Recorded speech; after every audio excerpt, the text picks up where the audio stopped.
Rito, ang sakit na nararamdaman na rin. Nakita natin si De Galano. Wala rin naman defensive item man eh.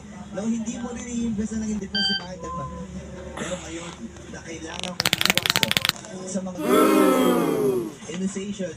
Dahil nga yung implosion from Hilario, ilang beses natin nakita, tatlo yung nahuhuli, dalawa yung nahuhuli. Ala, sige, hakbang. Is mahawakan mo lang. Sige. Especially yung mga backline heroes dito. Si Delano or si Romero. Malaking tulong na yun para sa kanilang pupunang para manalo sa mga team fights na kanilang ilalaban. Kailangan talaga mabawak. Sige, hakbang. Ata, asa naman. Ata, sige. Baka mo ba yan?